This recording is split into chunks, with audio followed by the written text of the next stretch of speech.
Hello and welcome, everyone. It's a great pleasure meeting all of you. Today, we have amongst us a wonderful personality and a very interesting personality at that. We have Ms. Lakshmi Murthy. Thank you so much, Lakshmi ma'am, for joining us. Good morning, Ramnath. It's a pleasure of mine to be on this platform and talk to you. And just for our viewers, Lakshmi ma'am happens to be the Chief People Officer at ITM Group of Institutions. So she has got immense knowledge and experience and exposure of dealing with people. So I would let her do the talking for a bit. So Lakshmi ma'am, if you could just quickly tell us about your background and help us dip into your experience a bit more. Right. Ramnath, I work with ITM Group of Institutions, 31 years old organization. We're based out of Mumbai. I head the HR for the entire group. I've been working with them for last 10 years. I have overall about 33 years of experience in HR. I worked with the IT industry for a long time and then moved to the other side, which is education. Had a little stint in finance sector and ITS. So that's the span of 33 years that I have dealt with. And I have two beautiful daughters who've now grown and are pursuing their life and career. What I wanted to talk today is not anything to do with my subject, but more towards my experience as a mother, as someone who's done something at home, at workplace, as an individual and not as my role. So that's what I wanted to set context on. Sure. Wonderful. So for our viewers, we're going to talk about the treasure of Indigenous people's knowledge. And that's something which really fascinates us. So basically, Indigenous people are people who are localites in an area. There is so much knowledge that they possess on a variety of things in life. How can we tap into that? And especially in the Indian context, there is a lot that we can carry from our ancestors, our forefathers, our systems, Right. customs, and traditions. So Lakshmi ma'am is going to help us understand more about that in detail. So first of all, I would want to know, out of keenness, why did you choose this topic? I mean, this is something which, well, people might not want to really talk more about because it's ancient, it's old. But why did you choose to talk about this subject? Yeah. So, like I said, Ramnath, I've been talking about HR and about organization and about people. And like you rightly said, people is what? You don't cut off yourself from who you are at home and who you are at work. You are an individual, and both of us, both the spaces have some overlap, right? What happens at home impacts you at work, and what happens at work impacts you at home. And like I said, I wanted to talk not as HR, but as an individual who's seen these aspects, how things affect you, what you do, don't do, what goes in within you, and certain things that I have grown as an individual over a period of time, being a mother, being a caretaker in the family. And I am, in some way, I have played a similar role at work also. HR is more about caretaking. And there was a lot of reflections that I did uh, during this journey of mine. And I say, I want to make a disclaimer, Ram. I'm not an authority on this, nor I may have scientific knowledge. But the 2 years of pandemic that we went through, the lockdowns and the issues that we faced, I myself had certain issues, my children had issues. It would be both health, it was related to dealing with mental health, dealing with physical health, illnesses, and the stress and the work pressure. How do you do all of this? Started making me think and wonder. And there are, meaning my children are very, what you say, very curious, and they ask a lot of questions. And I can confess here that I don't have answers a lot of time. And but that sets me thinking, why is it that they ask this question? Are they logical? Should I be trying to find out answers to that? Sometimes I do find answers, sometimes I don't. And that is why I thought maybe the answers that I had were more coming from what my mother did, what my father did, what my mother-in-law did. And then I would try to figure out logic to that. And that made me think and wonder uh, that there's so much knowledge, at least within my family. My mother-in-law is no more there. My mother is no more there. My father is there. My father-in-law is there. So is that knowledge lost because we don't document it and it's not carried forward? We don't practice it. So that is why when I talked to you the other day, I really felt that I should, whatever little I know, I should share in some manner.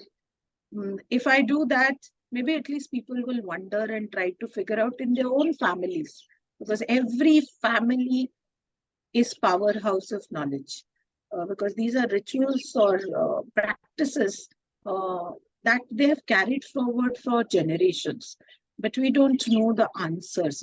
Because this is one thing that my daughter said now that she's working and she understands. So she said, Mama, you know, most of the things we don't believe because you don't tell us the logic why. So I said, Beta, I don't know because I was not told. So she says, then if you want me to believe you or follow just because you are telling, I'll do it out of respect, but I won't believe in that. So I did go through a lot of turmoil and was difficult for me to accept that my own children are not going to. And that's how I started thinking, exploring, asking people, uh, searching on net, talking to people. And here I am talking to you.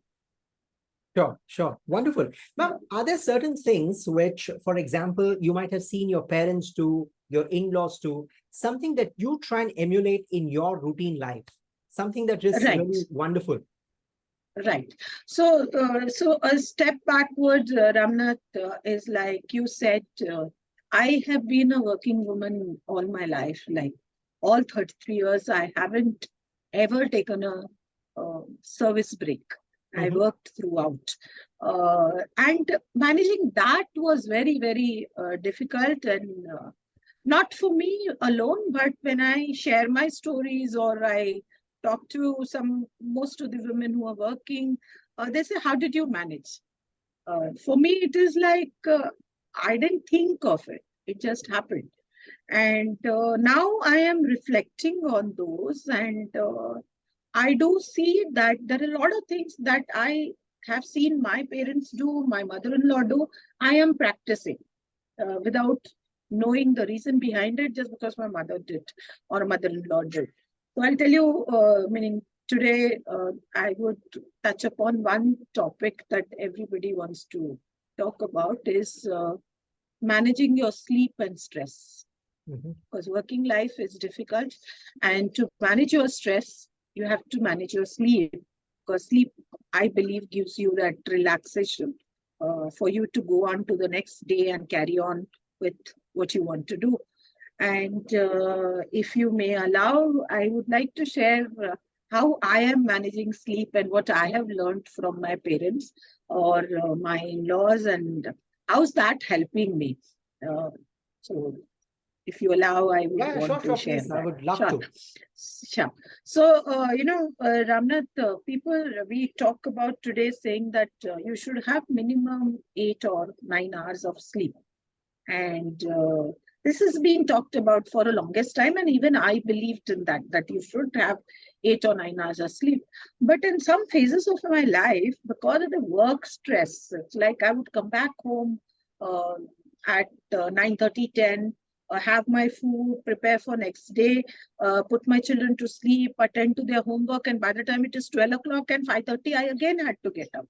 And I would have only 5, 6 hours of sleep. And everybody around would say, this is not healthy, you are wrong, you should not cut upon your sleep, and it'll affect your health. And then I got further worried, saying that if I don't do it, I'll further have problems. So what I did is I started uh, understanding what my father would do. So one, I mean, we say language, and language has a lot of meaning. So the one thing that my father used to say, you don't crash to sleep, you go to sleep. And for the longest time, Ramnath, to be honest, I never understood the difference. So, and when I started observing, I realized when you go to sleep, you prepare to go to sleep. So it's like you make your bed. That is what my father would insist. So you don't sleep on unclean bedsheet. You make your own bed, clean it nicely, and then you say, I want to now go to sleep. So you sit, you pray, and then you go to sleep if you have no other health issues. So you just lie down, and there's a particular manner in which you lie down and then sleep. But if you have a certain routine that you need to follow, so like the one thing that my father surprisingly and my mother-in-law practice is they would massage the legs. Yeah. My daughters are so used to my father-in-law and mother-in-law massaging their legs that today they've grown up, still they do it. Ask me saying massage our leg and only I can sleep. And very few people would have this fortune, Ramnath. My mother-in-law would massage my legs when I would come back from work. She would put oil and say, I'll massage. And of course, she would reciprocate and expect me to reciprocate, which I would do it for her. So she says, you keep your leg down every day, so there is no blood circulation. So when you lie down, what you do is you just put it straight and then just lie down and crash. So there is no exercise happening and your blood circulation is not getting managed. That is why you should massage and then go to sleep.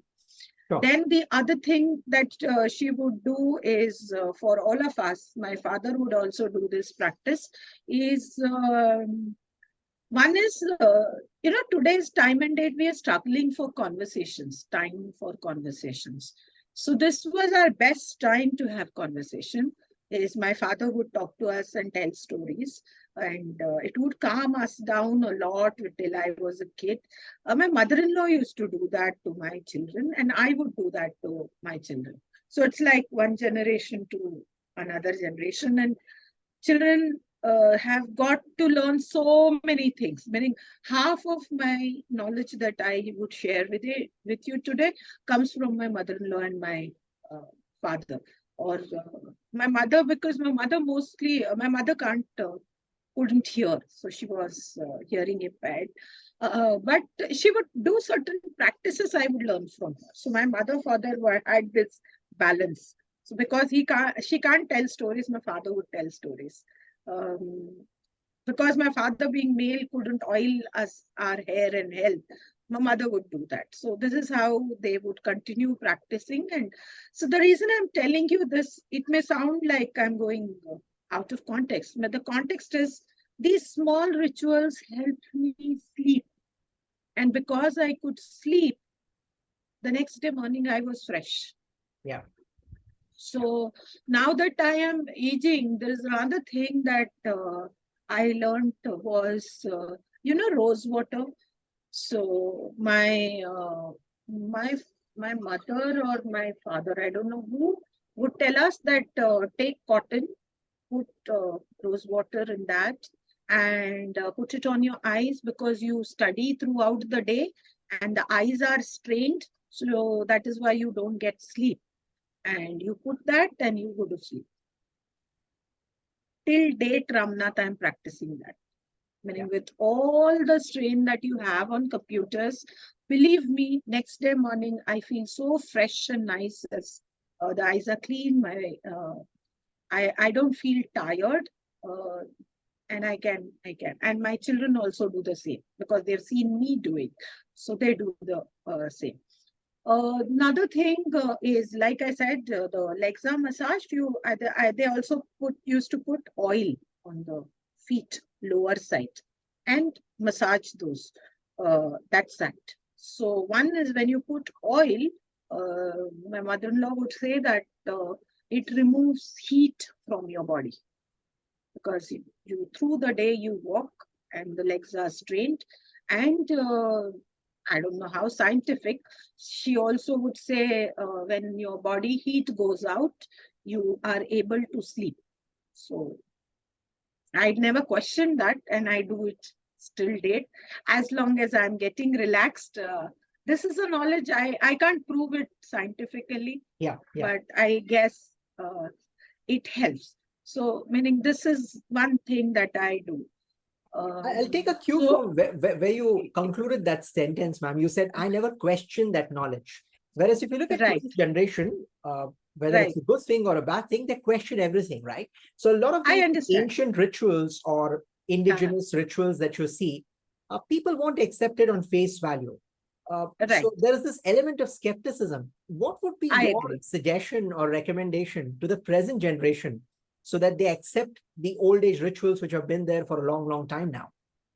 See, meaning I would say earlier I used to feel very hurt when, meaning I can talk about my children or youngsters around me who ask me those questions of why. And in our generation, we didn't do it. I used to do it to some extent with my father.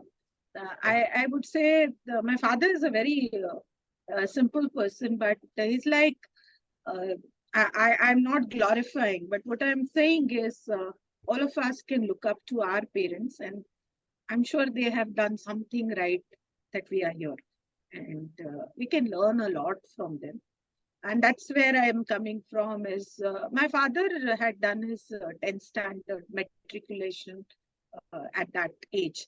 And he could read Sanskrit, meaning complete Sanskrit. And he also had done uh, studies in, he had educated in English. So he could combine this two knowledge and tell us stories or why something happens the way it happens. So it's like, and I would question him because he allowed us to question. Yeah. So amongst our three siblings, I was the one who used to question him the most. So it's like he said, "Shadi ke baad mangal sutra pehenna padta." So I said, "Why?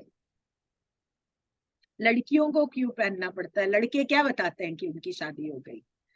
So he got me a book which says reasons for the rituals in marriage, and it also had uh, these questions ka answers. So for me it was like I could question my father, and then he would try to see ways of answering, because he never told me that you're wrong. He said, I don't know, but I'll try to get an answer for you. So maybe are we, meaning I keep wondering, am I then trying to impose my thoughts on my children just because I am educated? Can I learn from my father and say, it's okay, you're more learned, you are more curious. Can I find out answers, or just accept that I don't know the answer and you try to find out? When you find out, you accept and maybe you do it, or you prove me wrong. The other reason, Ramnath, is in India, I think from our childhood, we have seen certain rituals, they are followed for no logic. They kind of become superstition. And some of these superstitions hurt. And they are imposed with pressure and power on the next generation. And that, my personal opinion is, it's not right. Allow them the freedom, allow them to explore. If they don't believe, they don't believe. Maybe, meaning I'm saying this today, but I struggled with this a lot, where I couldn't accept my children asking me questions. I couldn't accept the fact that they are questioning something that I practiced so many years. But it took me some time to accept, saying that yes, they are right and they should explore and I should explore. I don't think so. It is wrong that they ask us questions. if there is a logic. And the other thing that I would say is, what we say that our rituals don't have logic is also not true. Or our practices don't have logic also is not true. So can I give you a couple of examples Sure, on this? absolutely. So it's like my mother-in-law, so from childhood, I have seen my mother being very religious. So every day morning, she would go take bath, complete her puja. Meaning, वो हिंदी में बोलते हैं ना दिया बाती. You have to light a lamp in front of the small temple that we had at home, and it has to be done in the evening. And evening also around 6 to 6:30. Morning maybe around 5:36. And so when I was a kid, I used to resist a lot. I used to have fights with my mother, and she would say, "Ye karna hai to karna hai." So I would do it very reluctantly, and I never knew the logic. So I used to ask her, but she was poor soul. She could not explain it to me. She would just say that "Tumhara अच्छा होगा अगर तुम किया तो." That's all she would say. She said. So I never. And my father, I don't think so on this, he gave me any answer. But it was my mother-in-law. She gave me a logic. She says, I don't know if it is right or wrong, but I think this is a reason. Because my mother-in-law was also a matriculator in that age, and she stood first in the state. Okay. So she would come from logic, and she understood what I was trying to say. So she said, in those age, we lived in village. And in the evening, when it is dusk, and the cows are coming home and people are coming home, they would want some light to be seen for showing direction, because people would go there. So how do you know there is a village? You see light. And the light in each house is a collective light that they would see, and that is how they would reach the village, because there was no street light. And during the dusk time, there is no moonlight also. So the house lights between that 6 to 7 is the direction that they would find. So this was something that convinced me, and I accepted, and I have been practicing this since the time she explained to me. The other thing that she said is women used to stay home alone, and they would expect the men to come back. And a lot of time men may not come back for various reasons.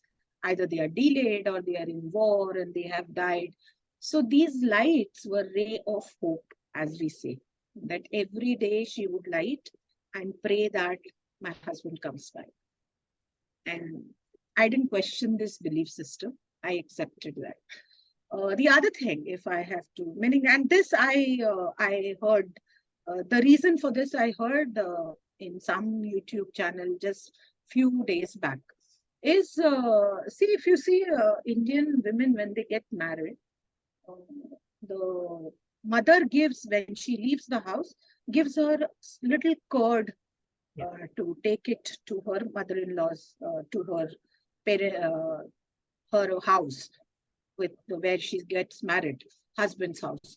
So I never knew the reason, and I heard that why is this done? You know, the curd culturing itself is a process, it seems. And today we are talking about probiotic curd, and how curd is healthy and it is rich for your health. So this lady explained that the reason for taking the curd was, the curd is given to the mother by her mother-in-law. It's in her family, and that the process of making curd is never broken. So previous night curd is kept for the next day, then the next day, and they carry on in generation. They don't break that chain. So imagine the probiotic bacteria that is carried on, the culture is carried on for so many years. Then you go to the next house. That house also has their culture. So you mix the two, and the bacteria multiplies. I don't know the scientific way this lady explained on her channel. And then she says, this is why it was done.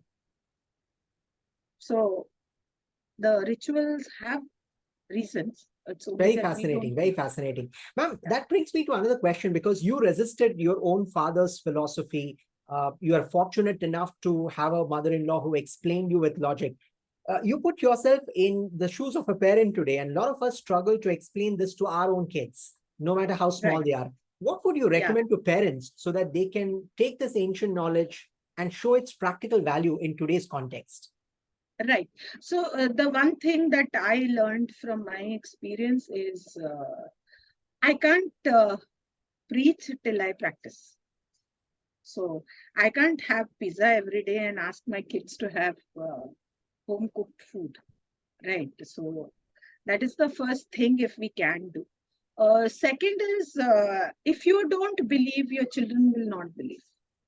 So if you don't believe, be honest. At least don't make a sham to the kid and say, you should follow Indian tradition and I have done. No, if you not, you don't tell. And if you've not followed and you've started following, at least be brave enough to confess to them, saying that I never followed, like I did. I believe me, Ram, my children know that I have resisted my father, and I do share with them what problems I had and why did I resist. And they tell me that Mama, now we understand and we'll explore and we'll try to accept whatever we feel logical. So it took me a while, and I think we all as parents need to go through this pain that it takes time for building this relationship with children where you allow them to explore and you embark on a journey with them. Um, Explore knowledge along with them. Believe me, last 3 years or 3.5 years, I have been trying to find out if they ask a question and I don't know. I try to find out is there a reason or there is no reason. And maybe I go back and confess to them saying that no, I don't know the reason and I could not find. But the only caveat that I give is there is a knowledge somewhere. You have to find. Sure, So it's not absolutely. blind, this thing. So yes, as parents, I don't think so you can pressurize to children just because. So it's like I was just reading in the morning when I was preparing. I just was reading something is like why I remembered that my mother-in-law used to.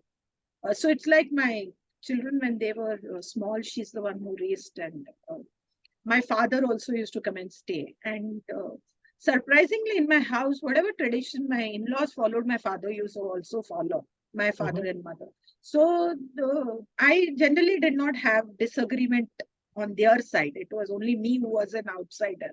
So what they used to do is, it's like my father used to wear dhoti, and my father-in-law also used to. That's a South Indian, this thing that you tie. And they would both of them wear this malka dhoti. Malmal is a soft cotton. Mhm. It's very nice and it makes you feel very cozy. And so both of them use that cotton. And so they used to make this cradle out of that cotton and it would be tied in the hall. So they put a hook there in the hall and that cloth cradle was made. And my daughters, both of them slept in that cloth ka cradle. And they would like hold it like this and swing it. So you call it as rocking the cradle. My father-in-law would cradle it and my mother-in-law would sing the song. Or my father would cradle it and my mother-in-law would sing that. So this was a very beautiful way of doing this. So this my children are aware of and they still remember.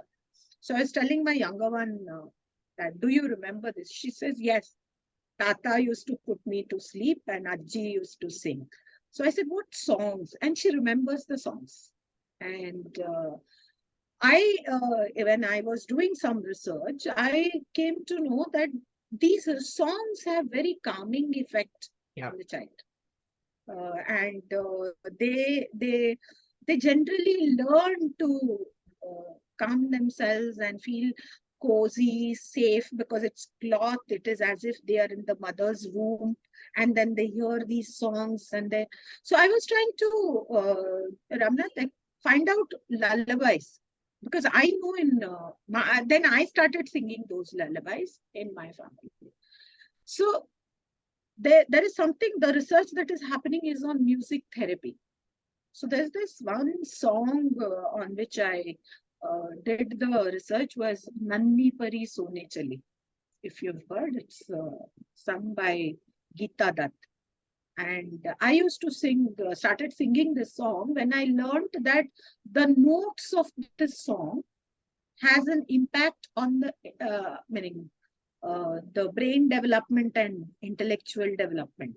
This is what my mother-in-law also used to say, that there are certain songs that has impact on the child's brain development when they listen to these songs.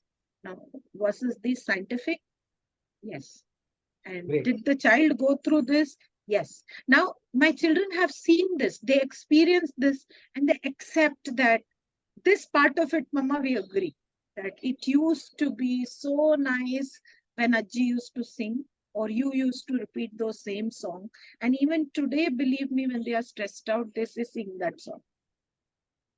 Excellent. So we have to show them by example that Exactly. we believe in the system and we want to want them to believe. We can't force. What I gather from you is we need to practice what we preach. We need to be straightforward and honest with them. And above all, I think we need to keep learning to provide logic all the time. Yes. Yes. So one last question, quickly reflect upon this, is what would be your suggestion for the current generation so that they can keep tapping upon the ancient knowledge without ridiculing it?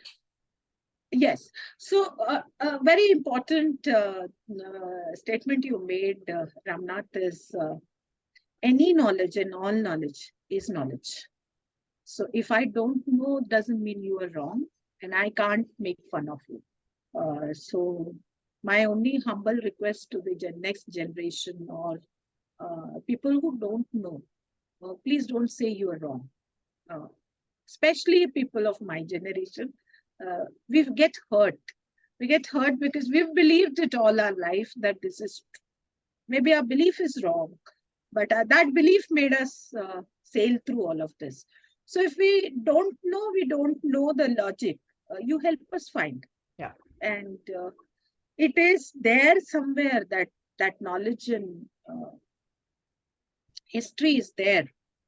It's just that, so that's what I was talking, is that the knowledge is there. It was handed over, at least in Indian culture, it was handed over through stories and folk tales and songs and rituals and practices. See, we do no longer talk about Indian stories. We don't talk about Panchatantra to our children. If you don't talk, then how will they know about it? Yeah, true. I'm not saying you don't talk about other stories. You do talk. But you also talk about this. Like my children know Japanese and Chinese indigenous stories. I have read somewhere and I talk like beautiful stories. But if the child has not heard, has not seen, you have not talked, how will the child learn? But if a parent is also saying, this thing is, please listen to them and explore.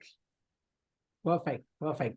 Well, I think we can keep talking about this because it's so fascinating to hear all the stories right from your childhood. And I'm sure there are so many families, as you rightly pointed out, every family is a powerhouse of ancient knowledge. And I think we need to tap more into this. Thank you so much, Lakshmi ma'am. Thank you so much for helping us do this journey into ancient civilizational values. I think all of us can pick a lot from that. Really appreciate your time today, and we look forward to talking to you again sometime in future, maybe on a different topic. And certainly, thank you so much for sharing your wealth of knowledge with us today. Thank you, Ramnath. It has been a pleasure. Hopefully, this is of some help to someone. Thank you so much, ma'am. Thank you so much.